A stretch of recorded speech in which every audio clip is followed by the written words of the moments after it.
Guys, I've been talking about the gifted and talented education program from the 70s through the early 2000s, and the responses and the descriptions that I'm getting on my videos are just insane.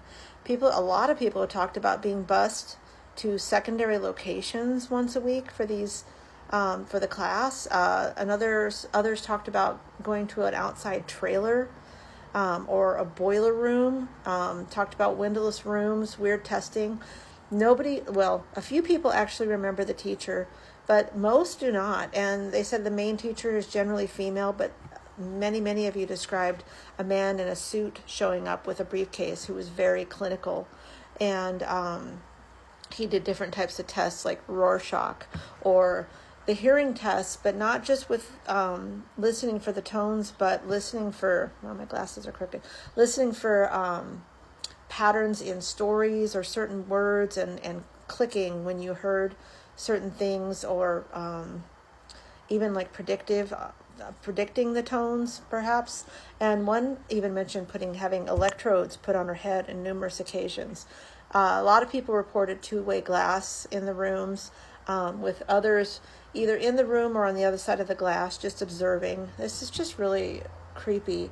And still another mentioned that her child was just tested for telepathic abilities like 2 years ago, where they set up desks, and this triggered a memory for me, it might for some of you, with the dividers on them like they do for standardized tests.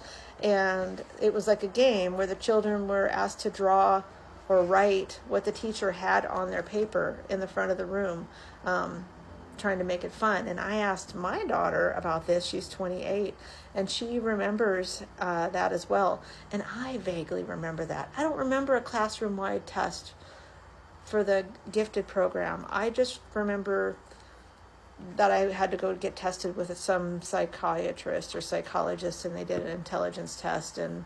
But I do remember some of this other weird stuff, like what was going on. I'm going to get into some of the government-funded research that was going on through universities, is going on probably, and three-letter agencies that were involved eventually. But this is wild. Just keep the stories coming. I'm really enjoying learning about this, you guys. Let's uncover some stuff.